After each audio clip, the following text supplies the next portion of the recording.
Yay Networks. To be honest, tune in.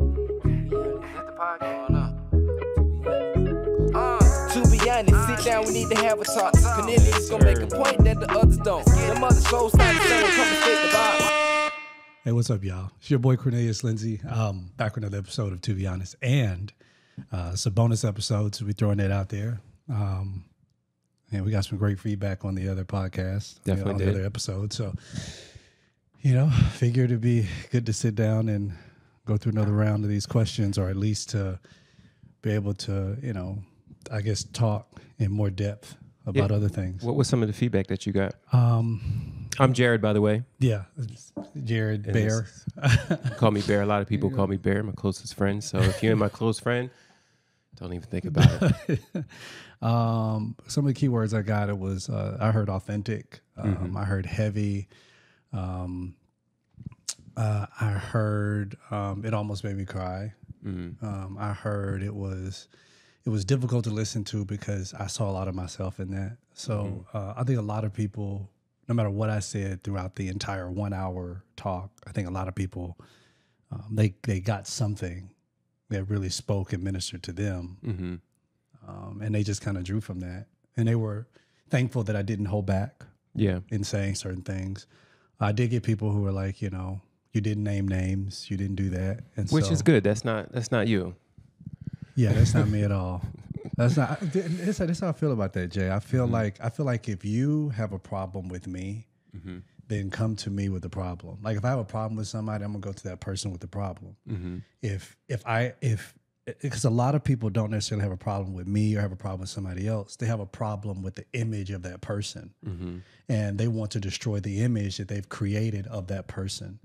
But your problem's not with that person. And then if you can't contact that person, then that's a great, that's a great signal that you probably don't have enough proximity to really have a problem. But if you have a problem, like, come to me. I'm so quick to apologize. I'm so quick to, hey, I messed up. Like, I don't think I'm better than anybody else. Anything, quick to apologize, but and that's how I feel about naming names and stuff. Like I can go to those people, and I have, and I still have more going to, but going to those people and really having that conversation. Yeah. That was a heavy podcast for sure. Yeah. And I got some of the same feedback too. And then I think the people that just want to hear names, they just want to be a little messy. They just want to. They want to be. I don't get that. Well, that's just the internet, I feel, and that's just people want to. They want to gossip. They want something to talk about. Yeah. They want to say that. Did you hear this? Or did you hear that? Or oh my goodness, you won't believe what this person said. Yeah. And then try to match things up and line things up. That. And how convenient would that be to do something like that, especially in, like what's going on right now with so many different parts. Like it's not just a church world. It's like now it's black comedians. It's like, how convenient would it be to jump on a bandwagon to say, this is the problem I have with this person. Yeah. And I mean, what about the problem you got with yourself? How about that? And like that's the battle that I'm having. That's the battle I'm fighting. That's the battle we now. all fighting. Not for real. Yeah. Everybody's fighting the same battle. And that's the hero's journey. Yeah. That's the hero's journey.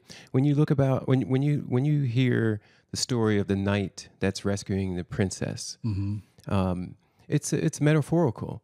And the knight has to jump through fire or walk through fire. He's gotta dodge all the arrows that come through Fight the mazes. The dragon. And he's got to slay the dragon. Yeah. At the end, his hardest battle is to slay the dragon. And that dragon is you. Well, I'm slaying a dragon right now, brother. And it's a big dragon. And it's tough. And it's not tough. easy. And it's not easy because the princess is worth it. And the princess is that which is you, that which is beautiful inside of you. Yeah. Yeah. And it's worth it. It's worth the fight. It's worth the scars. It's worth the battle. Sometimes I wrestle with whether or not it's all worth it.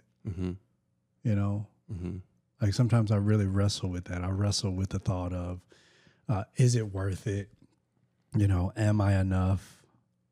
Do I have what it takes? Do I even deserve to be loved? Because I found myself even like right now, in many ways, like, almost pushing people away you know, and like in my head, I'm conscious in knowing that this is what I'm doing, but it's almost like I don't see another avenue outside of it because I don't feel like I deserve to be loved, or I don't feel like, you know, it's almost like I feel like I'm letting everybody else down, or I'm a burden to everybody else, or, you know, and I feel that way. And so I seclude myself, and then I try to make myself busy with things to do. But if it's the dragon is to slay self, then passions. I'm gonna tell you one thing: instincts and animal instincts, and this dragon is whooping my. This dragon is. Well, tearing the question me remains, up. you know, like I remember one time you asked me, it was like I was going through something, and you were like, "Do you love her?" And oh God, here you go. I remember that. And really the question is, because the obvious answer is, well, if you do, if the answer is yes, then you will pursue it at all costs, and that you won't let anything kind of get in your way to stop you. And then the question also remains, well, do you love yourself, or do you love her? You know, that which is in you. It's a heavy question. Yeah, because if you do, then you are worth it. But if you don't love yourself, then you won't see yourself as valuable enough to pursue. Yeah. Yeah, I mean, it's very true, and I think that's where the wrestling comes in. I think that's where, I don't know, and I'm not speaking for anybody else. I'm speaking for myself. That's really where the wrestling comes in.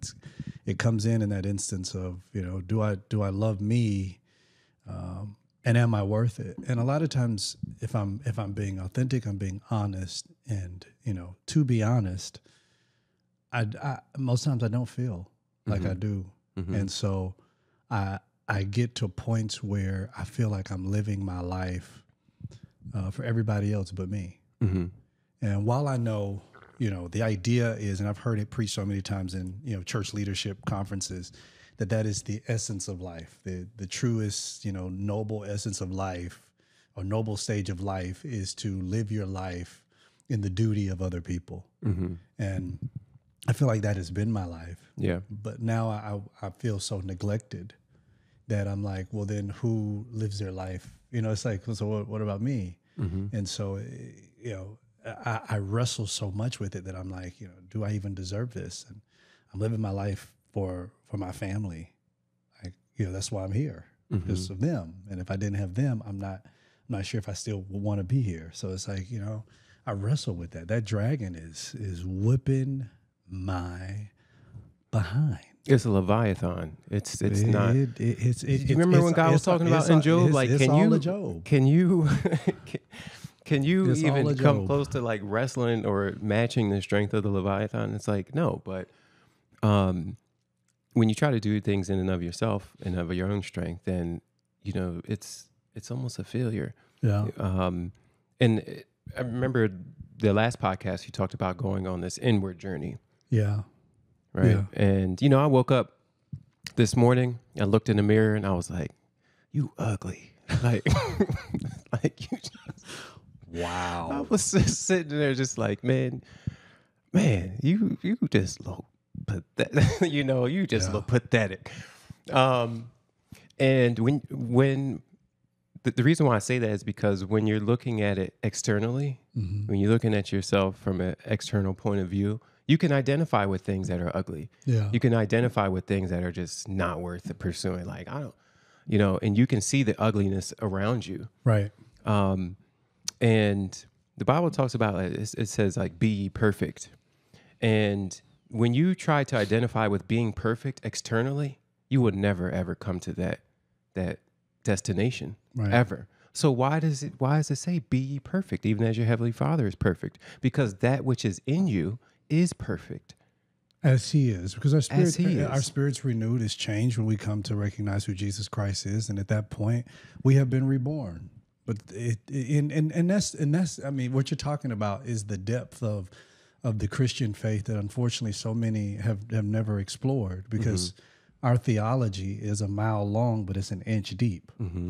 We don't dive down that much. So it's like when they say be ye perfect, we read it for face value, and they'll say, see, this means that we're supposed to be perfect. And it's like, well, how is that? Because we live in a fallen world, and we're fallen people, and we're humans. And but I agree with you wholeheartedly in that the things that we think about the most, they usually become the things that we recognize the most. So if we and identify with. And we identify with. So we become them. And we become those things. And all of that, it's external. It's external. And it really it goes back to that like inward journey, you know. You got to rip through all the muck. You got to rip through all the mire. You got to dig deep in the mud. You got to scoop away. You got to dig and scratch and claw and get dirty. And it's easy not to, because that's hard. Right. That's the hard thing. And I think you were talking with AD, and he was kind of mentioning like your freedom. Yeah. And he mentioned how that's not easy to come by, because you had to, in order to gain, the pendulum swings as much as it does to the left as it does to the right. And so if you have experienced true freedom in your life, then you have to go through hell in order to experience that. It doesn't just come by like you asking for it and then it's like, oh, all of a sudden, whoop-de-doo, I'm free. Yeah. You know, it's like you ask God for patience. He'd go, okay, let's give you patience. Let's mature you to the point where you can have enough patience to withstand insurmountable attacks. Right. Essentially. Right. And that's that inward journey. And the inward journey is very difficult. You know, I wanted to go deeper than just, you know, the concept of God's going to fix it. It's like, okay, well, how can we really dive deep into fixing it? You know, like, what does that process really look like? I got tired of living my life based on Christian colloquialisms or Christian sayings or, you know, frequently spouted Bible verses, and really wanted to understand, okay, what is the true essence? What does this mean? Is this figurative? Is this literal? You know, well, okay, if God's going to do it. I never forget this big time preacher. He was standing. I was in the back room. He had just got off the stage from preaching, and he walked up to me, a little short guy, and he's looking up at me, and you know, big time. And he looks at me. He says, you know, God's going to use you mightily. And I remember looking down at him, and I remember I said, how? And my pastor at the time grabbed like the back of my suit and like drugged me into his office. And he said, you know, he slammed the door. He said, what are you doing? Who do you think you're talking to? And I never forget the door opened up, and the preacher walked in, and he walked up to me, and he said, that's your problem. He looked me around. He said, that's your problem. He said, you asked too many questions. And I remember looking. I said back to him, I said, well, I felt like if God was already speaking to you, then obviously if I asked a question, you might have an answer. Like, that's just the logical side of it. But then it was like, you know, at that point I got screamed at again. Like, don't you ever do that to him. You're disrespectful, blah, blah, blah. But I thought, well, what he said was, I mean, it could be true for anything, but it was so vague. And I feel like that's where a lot of our theology is. It's like when it comes to, and even our ideology, it is a mile long, it's an inch deep. We don't really dive into things like I was talking about, the whole concept of morality. I don't feel like we really dive into it. So I needed to have a journey that went far beyond that. And I feel like this is part of it. I'll be excited to get to the other side of it because this is not fun. I consider this to be hell. Fighting the dragon is not fun at all. And I'm also not trying to give an outward appearance to people that it is fun and that, oh, everything's okay. Because I feel I have people who tell me that, well, you should just make it seem like everything's okay. And I'm like, well, that doesn't go with the journey. Doesn't go with the journey. And then for those, or being real to who you are, or what being you're real feeling. to who I am. And then not only just being real to who I am, but think about those individuals who feel the exact same way I do, but they're pretending. And they need to hear that. And they need to see it because we don't see that. Show me where we see that type of vulnerability, type of authenticity where somebody's saying, I'm really going through this. And then if there are people who are doing it, they're shunned so much because it's like, you just bringing me down. And it's like, well, nigga, you shouldn't have been up so high. Come on back down. Like, come on down into the real world. But no, you just bringing me down and you bring it down. I'm just like, that kind of stuff, it bothers me. It irks me, but. Balance. It's all about balance. That doggone dragon, brother. It's about balance. And then I want to go back to like ask, you being drugged by your collar into the room for asking why or really? How. You can have knowledge about a thing. Yeah. You can know that God's going to use you. Right. Okay, but understanding is a different sort of, that's a different aspect. Right. And you need both. Yeah. And then so you need to know how. And it's okay to understand or want to understand, well, how is this going to happen? That was my fault. Just imagine a student asking the teacher, like, okay, well, how is this? And you'd be like, don't ever ask me how. Just take what I tell you, that 2 + 2 is 2. Don't ask me how. Where does the understanding come in? Yeah. And so it's good to ask questions, because those questions are going to be the things, the light posts that lead you to the next light post and lead you to the next point. And they're way signs for you. They can be way signs. And then if you don't ask those questions, the real questions, it's okay to ask a question, but asking a real, like, make sure you ask the right question too. And don't lie to yourself as well. Right. About all this. So how are you feeling now? Like, what's going on now? And why do you feel that way? You mean like, after I feel a lot of different feelings. I feel just talking out a lot of things has brought up a lot of things. And I just feel, as far as the podcast, like the last podcast talking a lot about that, it's going to resurface a lot. Yeah, it's just surface things, and so it's had me living in my head a lot, because I have been trying to, what's the word I'm looking for? I've been trying to process in my head and not knowing how to process. And then I don't have a therapist right now, because the last one I had. They're in the comments right now, you need to get a therapist. Yeah, and that's completely fine. People can say that, but people always, no knock to people that do get therapy. Yeah, people will always knock what they don't understand. It's not that I've gone through therapists, and just the last one I had, I just felt like situation that happened was very unfortunate, and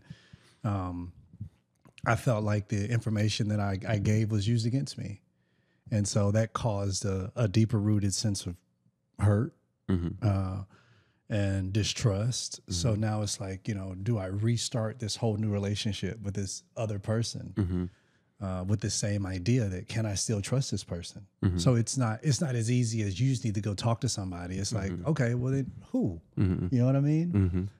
Because back then, years ago, I would look and said, therapists are they who they are, but nowadays I'm like, I don't really put my hope in them. I mean, I know therapists that I wouldn't recommend to talk to my dog, but I don't even have a dog. Still ain't gonna talk to him. Don't even talk to my imaginary dog. So it's like, that it's one of those things. Like I know that's something I'm gonna eventually have to do. I don't even know if medication is on the table. I may have to get. I don't know. Sounds like a lot like a relationship. Like, you get into a relationship, you get your heart broken, and then you build a wall up, and you're like, well, how can I ever trust somebody else again? Yeah. And why would I even want to go through all of that again? Because I had gotten to this place where I told myself, okay, I'm really gonna be honest. And then I started being honest. And then I felt, this is what I felt like, Jay. I felt like when I started to show me, that's when I started to get pushed away. Because who I was, I felt like it was too raw and too gangster for that context. And I mean, to be honest, it was like, you know, like when I'm on my therapy session, I was cussing. And the idea was like, don't you use those words? And it's like, well, this is a means of my expression. I'm not cursing at you. This is just a means of my expression. I'm not calling you these names, but I'm saying these names here because it's a means of my expression. Like I need to be able to express this, and whether it's through anger or whatever it is, this is how I'm choosing to express that. And I could definitely have used different words, but this is what I used. And then it went from there to you don't respect me to you don't do this and I'm just like, what the heck is this? Like this supposed to be therapy. Like I do. I'm talking to you, and it's like, well, you don't respect me, blah blah blah, and you know da da da da da. And then it's like, you know, I didn't lie to you like your mother, and I didn't abandon you like your father. Those were the words that were said to me, and anything after that, it was sent to me in a text message at 6 a.m. in the morning. So I wake up and I read the text message, and this is what it says. I did not lie to you like your mother. I did not abandon you like your father. I deserve blah, blah, blah, blah, blah, blah, blah, blah, blah. And I thought, I'll never talk again. And it was another example for me how we want to talk authenticity and be yourself and all those things, but only in certain levels, and it can't be too much. And so I was like, you know what? Like maybe I need me like a gangster therapist where I can just sit there and just, you know, we cuss back at each other because maybe that's what I need. I told myself. I said, I'm gonna go to this. I'm gonna go to the white person. I don't think they gonna understand my context. Hey, my mom's white. Chill out. I'm gonna go to the white person. That's what I said. I'm gonna go to the white person. I'm gonna, you know, because in my head I was like, I don't think this is gonna work. I don't think it's gonna work. This is gonna work. I don't think that this person's gonna understand my context. And sure enough, it was what it was. It made, you know. So I have a very difficult time just being like, oh yeah, let me just go find me a therapist and everything's gonna be okay. Yeah, I keep hearing the freedom that love provides to evolve and to grow and to be able to move through certain stages in your life without feeling so condemned for them. Yeah, and even if you may be wrong, right? That's the difficult part. Because I'm sure there's things that you probably did that were wrong in the situation. Whatever. I made a ton of bad decisions. A lot of them. I made a lot of bad decisions. A lot of things I wish I can go and take back. A lot of things I've said that I wish I can go and take back. But, me too. But they're all part of my journey. They're all part of my learning experience. And you know, that's why I say to people who like to have a problem with me because I made a bad decision or I did something wrong or whatever, I may have hurt somebody or whatever it is. My thing is like, you know, if that's the issue, I'm quick to apologize. You know, not like I do it out of malice. I'm not doing it out of hatred or anything else. But yeah. It's like, can you still walk together? You know, can you still go and move in the same direction, even though you might be different? Because I'm sure, like with friendships, you're not the same.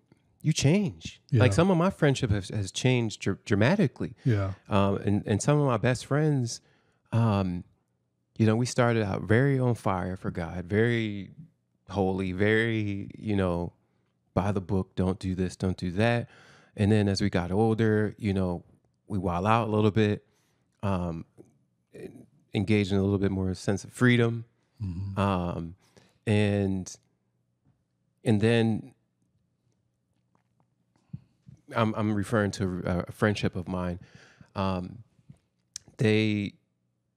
I'm looking back on my life. Okay, I'm still evolving. I'm still growing, right? But that doesn't, and they might be in this place, you know. And I feel like I may have evolved, and I'm still growing in this direction. We might feel like we're going like this, but we're still great, you know, still great friends. Right. Still love each other. Just because they call me up and they send this and they send that and they curse and they do this and that, it doesn't mean that like I just, you can't be my friend anymore, or Right. I have to cast you off. Maybe we don't do the same things that we used to do together. Right. Right. And that's okay. And that's quite fine, because as humans, we should be allowed to, we are allowed to evolve over the course of our life and become whoever we're becoming. Yeah. And the people that love you the most, they're going to stay there with you through all of that, no matter what. That would be, because they're the also on idea. their own journey. Yeah. That would be the idea. Like right now, I feel like I'm evolving, big time. I mean, internally, I'm evolving. Physically, my body has evolved. My mind, it's just, I feel like there's this evolution is taking place, and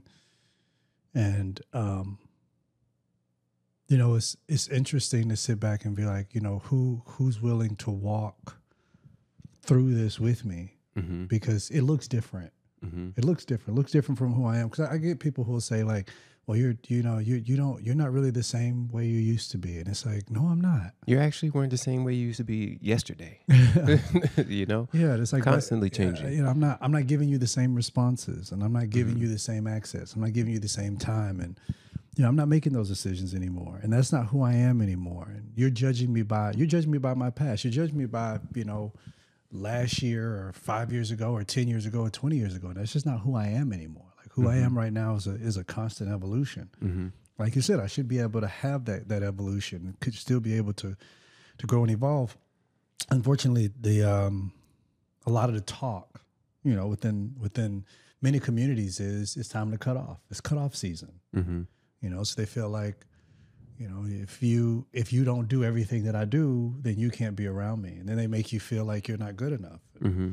It's like, well, maybe I don't read my Bible as much as you do. And it's like, well, no, you can't be around me because you messing up my spirit. And it's like, well, the cutoffs, I hate that, man. Like I don't remember Jesus. I don't remember Jesus like walking around with the disciples like, hey, are we gonna have Bible study today? I mean, it's like, I mean, I remember he got up and he taught, but it was like, it wasn't like, hey, everybody. I don't know. I'm just looking like, well, you don't pray as much as I do, and maybe you don't read your Bible as much, and that's maybe why you're like this. And I'm just like, I did all those things for so long, and I felt, if I can be so totally honest, bro, I felt like a lot of that stuff that I did was another way for me to cope.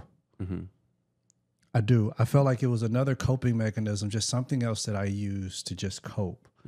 But it didn't really, it atoned the problems, but it didn't really deal with them because I wasn't choosing to deal with them. I was just praying and reading my Bible, hoping that God dealt with them. God, you deal with this now.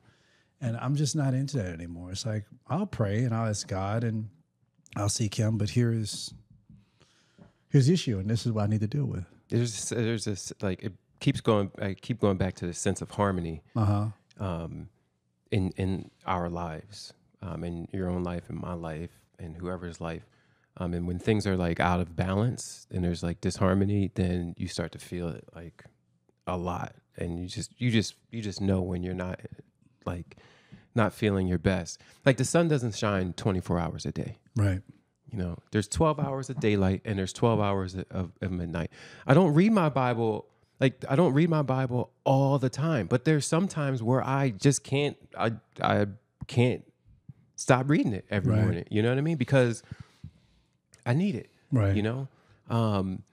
And then there's some times where I might go weeks or months without reading it. You know what I mean? Or praying, It's the same thing.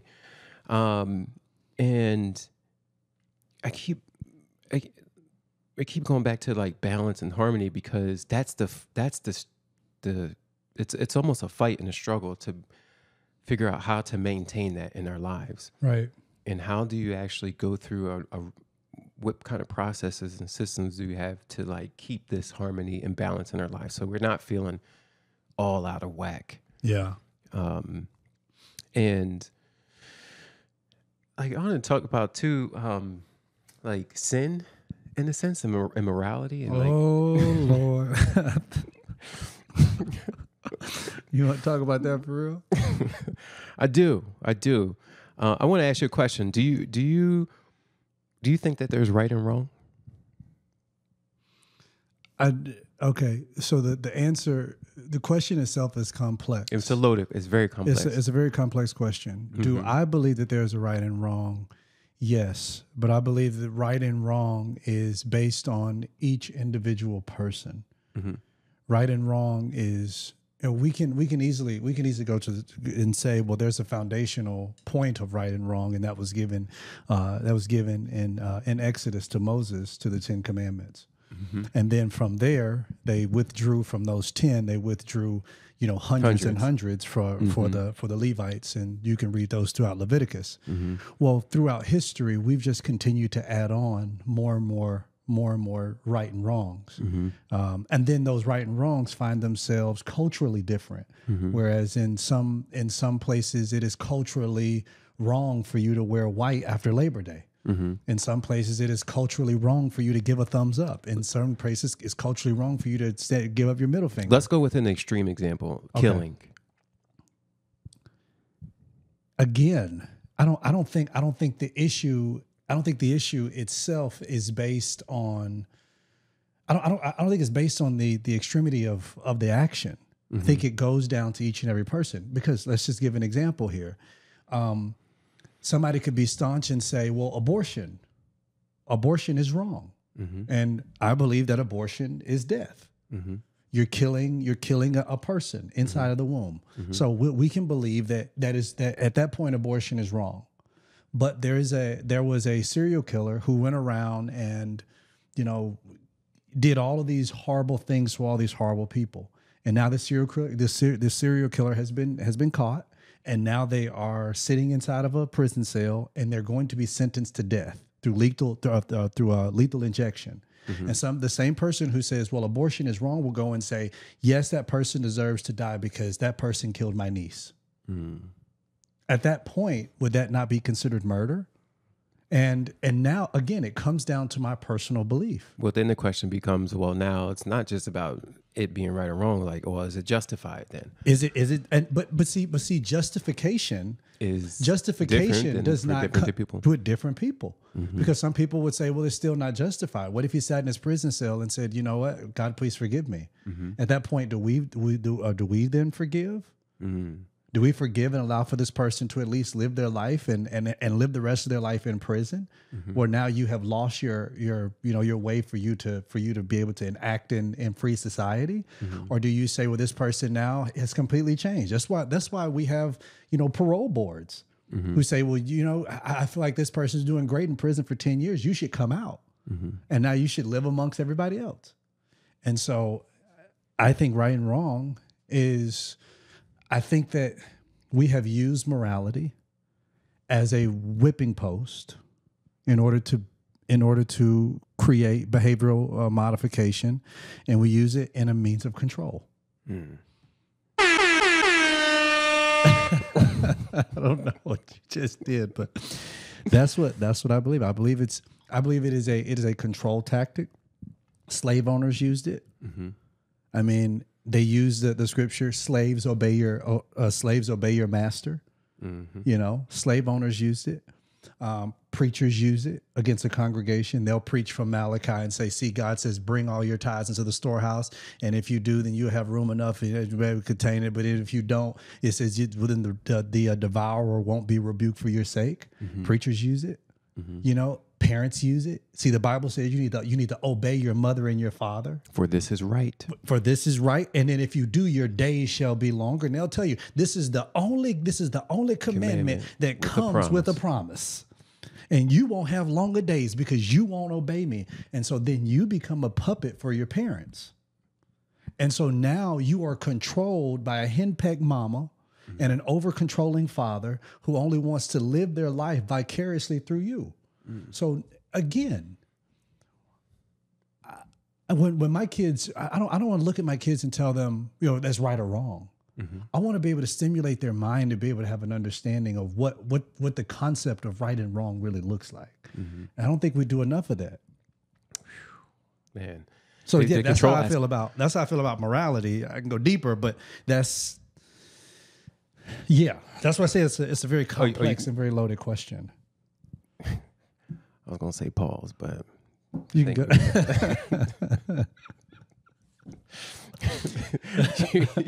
you well, extend it a little bit, or go a little bit beyond the measure.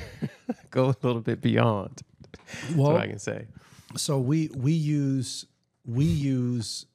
morality as a sense to also divide. Mm-hmm. Because we'll say that this person is right, this person is wrong, so this person should be excommunicated.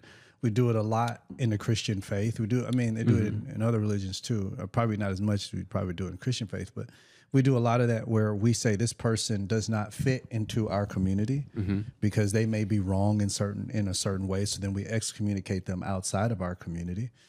So we use it as a means of division. We use it as a means of control, which is a big one. Yeah. Which is a big one. And I remember one time you said that, can you, and I actually said this to somebody I was shooting for Cornell West on the other day, and they were talking a lot about Gaza and Israel and Palestine, and really raging against how the atrocities that Israel is committing, and how it has just affected Palestinians, right, and how they're displaced and so forth, and really up in arms about it. Right. And I asked her, and I said, well, can you empathize with the shooter? And I remember you said that years ago, like, I don't know how long, it's probably like 2018 or something like that. But it was when a lot of like the, people were getting shot in the streets and black people were getting killed by cops. And I remember that. I think that was with who was it who got killed in the streets? Because you went and did the recording. George Floyd. Was it? It was before that. It was before George that. Floyd. This is 2000. I think it was like Mike Brown. Was it Mike Brown with the? I think it was. Yeah. Yep. Yeah. It was, and that's a tough thing to do. People were pissed that I said it too. Well, it's tough. It's tough because can you love that deep where you can actually have empathy for the one that has killed an innocent person? Right. Because what it forces you to do is put yourself in their shoes. Right. It forces you to put yourself in their shoes and go through their day. Right. Go through their life. What happened to them that day? Right. What happened to them in their childhood?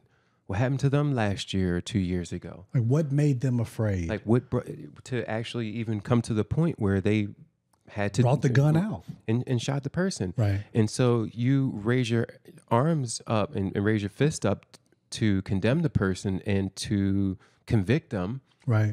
Because justice says so, and God is the God of justice. I've heard that many times. Many times. But he's also he's also merciful.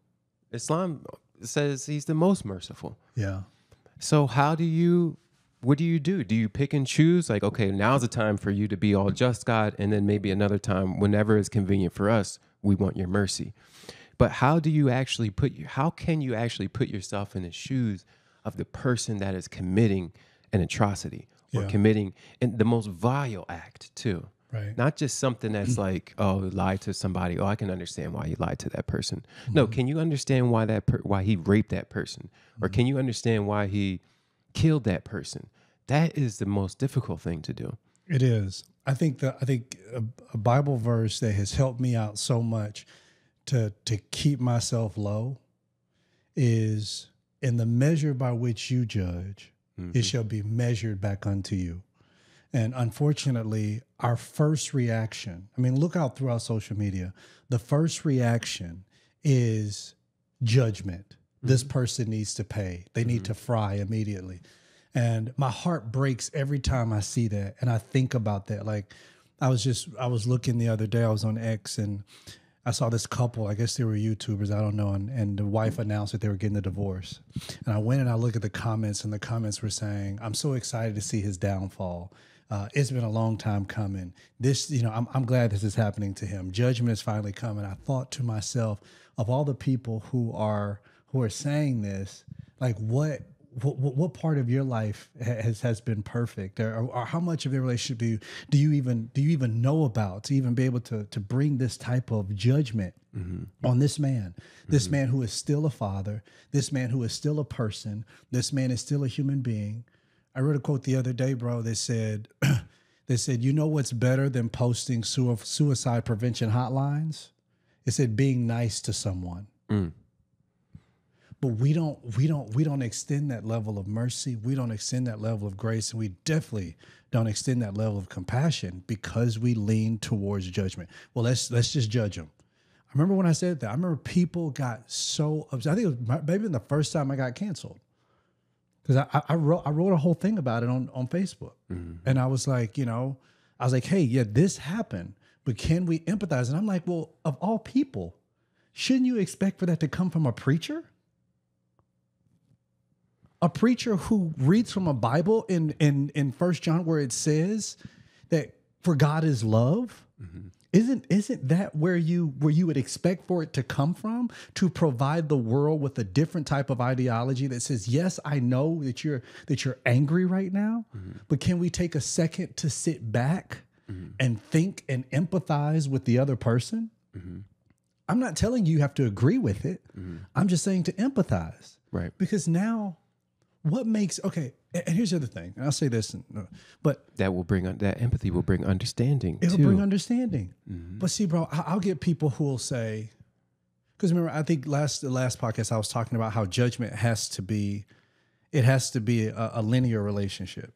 It has to be vertical. It has to be vertical, a vertical relationship, and because you have to somehow try to elevate yourself above somebody else, right? And I was talking with somebody, and they said, I was talking with someone, and the person said, I don't like this person because of what they did. And I said, okay, what they do? And they told me what they did. And I said, okay. I said, well, you don't like them because of that, but let's just say, and I was like, have you ever done that? I was like, no, I have never done that. I have never done that. And you know what? They could very well be right. But my thing was, okay, you've never done that, but what have you done? Because, okay, I'll take myself, for instance. I've never killed anyone. Not that I know of, not to any recollection that I have that I've ever killed anybody. But does that make me better than a murderer? No. Because there are other things that I have done that may not, in somebody else's mind of right and wrong, was not as egregious as murder, but it was just as sinful. And it was just as bad. And so when I think about my own life, I'm always judging it against that. Like I'll think to myself, like, dang, that's horrible. I can't believe that person did that. Then I immediately think back, like, well, dang, like I'm pointing like this, and then 3 fingers are coming right back at me, like, yeah, bro, but wait. Yeah. That's because, and I'm going to say this, to be honest, bro, is honest, because and it might seem very simple in the way I say it, but we're all connected in a sense. And that's why that's why the Bible can say when you judge somebody, like, don't judge because you'll be met with the same amount of judgment. Is because when you do that, when you throw the hammer down on somebody, you're actually throwing the hammer down on your own foot. Yeah.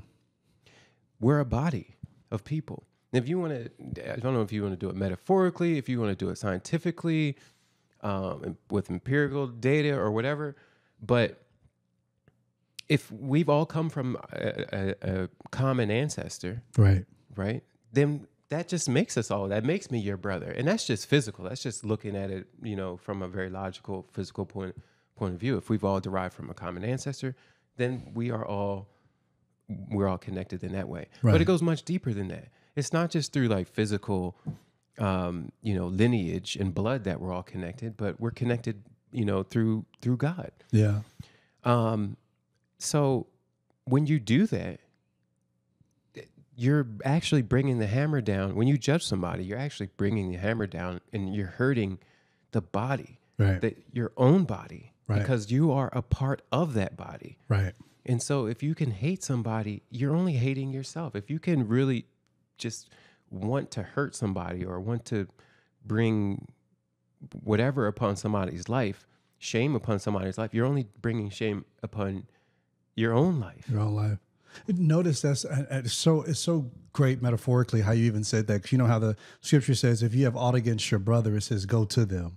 Because if I hit my elbow, I don't make an announcement to the world. Oh, look, I hit my elbow.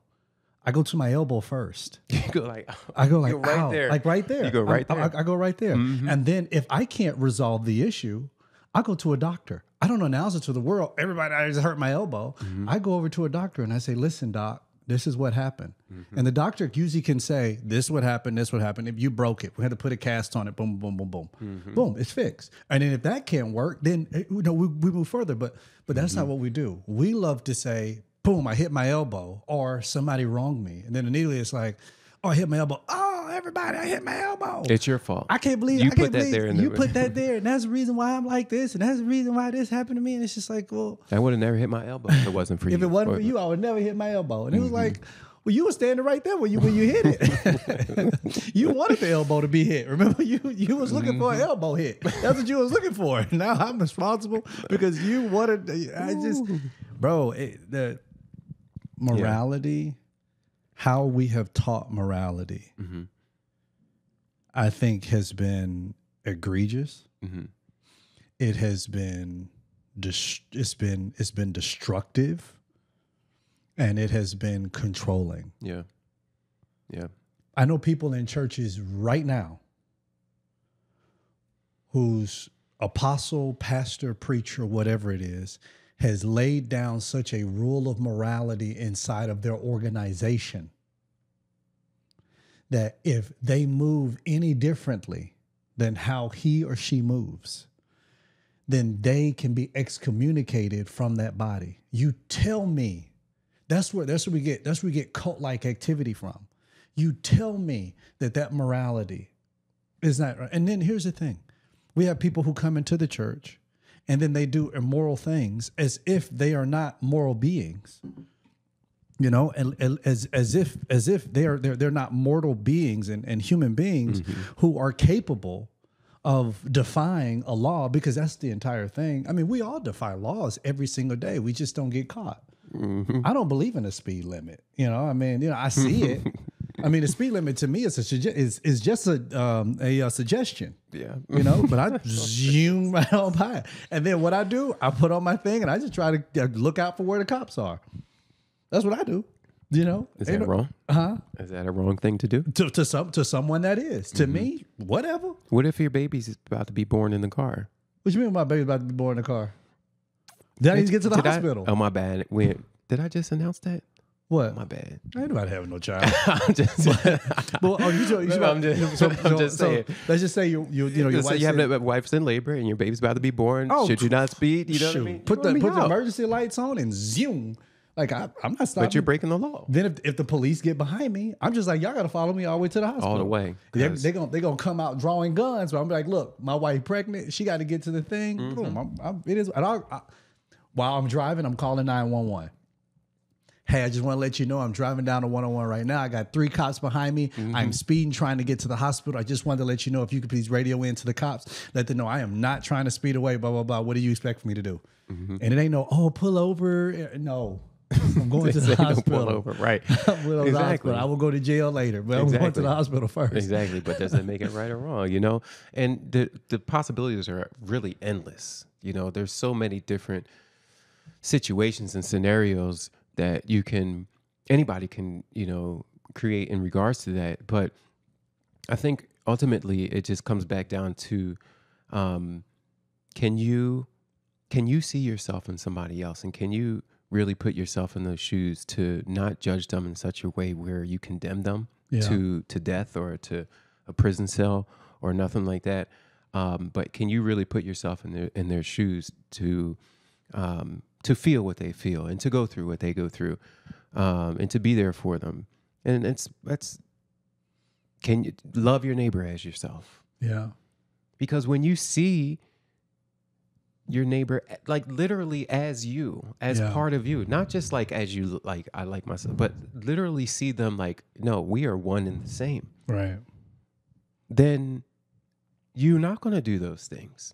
You're not going to do all those extra things. And it's such a simple commandment. And it's just so hard to do sometimes because I be cursing people out. Like, and I mean, my life over the past couple of months, like, I don't even want to. Woo. Praise the Lord. Hey, I get it. I actually had somebody, one of my boys hit me and he said, one thing you said that bothered me. He said, the thing when you said, that's about the last podcast, he said, our last episode, he said, when you said, I don't want to see them hurt, he said that bothered me. Because he wants vengeance. He wants to be vindictive. He said, I wanted vengeance for you. And I asked him, remember, that was the very thing that Jesus confronted Peter with when he called him Satan. That was the very thing when he was like, no, you should rain down fire from heaven and kill all these people. Fire. And he was like, Satan, like, no, absolutely not. And that's like what you were saying about, hey, having that same mind where we can talk to people, we can see them. Like, I don't want to be hurt. And I don't want to see anybody else. I don't care who they are. I don't care what they've done to me. I don't want to see them hurt. At the same time, I want to process my hurt. At the same time, I want to process my pain, but absolutely not. I don't want to see them hurt. Well, you should want vengeance. Why? In fact, the book that you preach out of say that vengeance is the Lord's. He will repay. Thus saith. Saith. So why should I try to seek something? I will repay. Why should I try to seek? I mean, in anything, God give them mercy. And then the Beatitudes, the Sermon on the Mount. Be ye merciful. Blessed are the merciful, for they shall be shown mercy. Like, blessed are the merciful. And I'm just like, man, I want to be more merciful. I don't need this bull crap. Like, God. We wanted you to drop names, man. We wanted all the names. We wanted time, place, action, what happened, who was there, what day, what month. That's never going to happen with me. It just fulfills. So if you ever come across anything, and somebody said, this is what you said, or this is what it's never going to happen with me. You never have to worry about that. And it's like, that's never going to happen. I don't care how egregious. I don't care how bad. I don't care how wrong. I don't care what they did to me. I don't care any of those things. It won't happen. Like, if I have an issue, I can confront that person face to face. I feel like that is the right way to do it. Because again, if you have an issue with me, but you're going to social media or you're going to everybody else to talk about the issue, then you don't have an issue with me. You have an issue with an image of me, and you should confront your own sense of what's going on. You don't have an issue with me. No. Like, my journey right now is fighting my Leviathan. It is fighting this dragon because I'm like, I gotta get over this. This is the hardest battle of my life, and I feel like I'm giving my life to it. That I don't end my life in it. Like, that is as raw as I can be. And there's a process to it. There's a process, and there's.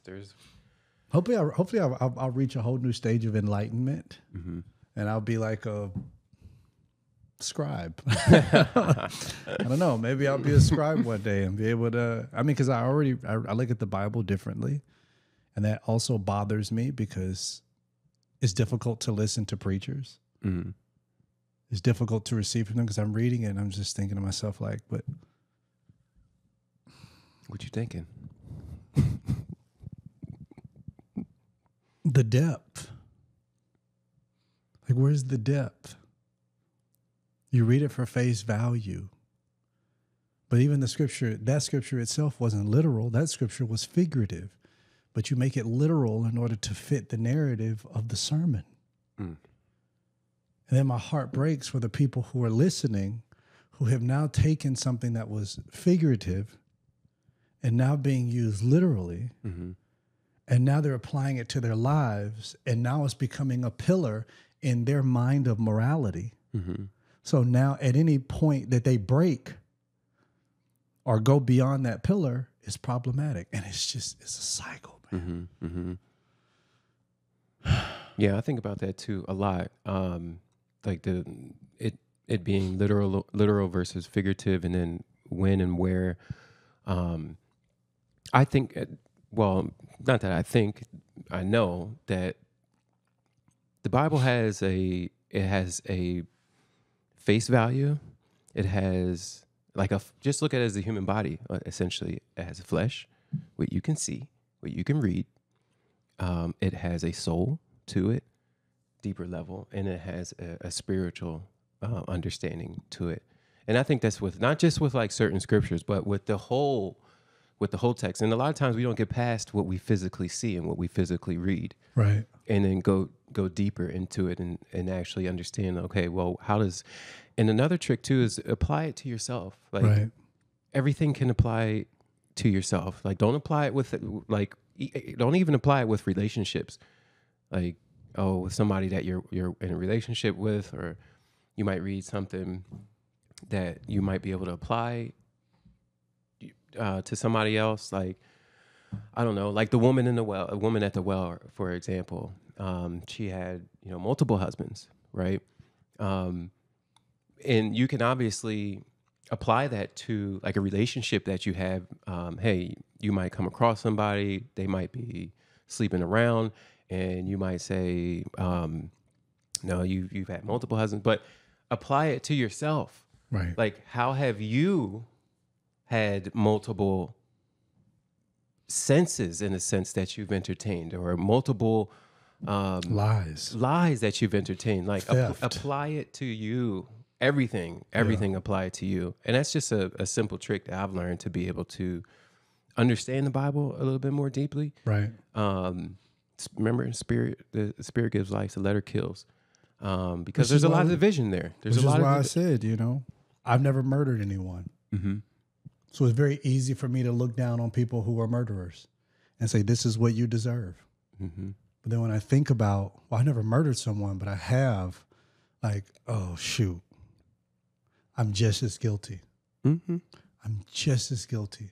Mm-hmm. And then there it goes that I'm now passing a judgment on someone else that ultimately comes right back over to me. Mm-hmm. And my prayer, my hope is that when I stand before my Lord at that great white throne judgment, is that when he looks at judgment towards me and he says, you know what, this is the judgment you use to measure others, and you are very merciful. I'm going to show you mercy. It's in that moment that I'm going to fall down to my knees and I'm going to weep. Mm. Like, I'm just going to weep because I'm just like, thank you. Thank you. I do not want to be, I don't, and I think about Pharisees and Sadducees and all that who use their sense of judgment because they're way up here, and then they say, well, this is what I'm supposed to be. And, and it just becomes problematic. So, yeah. And you have your own Pharisees and your own Sadducees, like within you. Yeah. Within me that wants so badly to pronounce judgment and to say you're bad and to throw you out and all those things. Not only that, but they want to kill. They want to kill you. The man child that is God, that is within you. Yeah. They want to kill it. Right. They do not want to see it be reborn. They do not want to see it to live in the fullness of who you should be. Right. They want to kill it. Yeah. Same with Herod, trying to kill all the babies. They want to kill it. All the spirit of Herod. So, yeah, man, this is a good conversation. This is good, man. So, y'all, it's a bonus episode that we're throwing out there. So make sure that you are subscribed. Make sure that you click those notifications. On some podcasts, you have to go in and you have to tell it to automatically download. So make sure you go in, click that automatic download so you can always get notified when there is a new episode. Remember, episodes come out every Wednesday. They come out every Wednesday. So, y'all, we love you. God bless you. Introduces. We're out. To be honest, sit down, we need to have a talk. Cornelius gonna make a point that the others don't. The mother souls sound the same, come and skate the box. Expand your mind, dig into no controversial topics. He ain't scared to keep it real. Tune into this podcast, but don't be in your feelings. We gon' have a laugh, we gon' talk about some pain. Let's talk about the present situation of today. To be honest, is this a podcast? I need to tune it right now.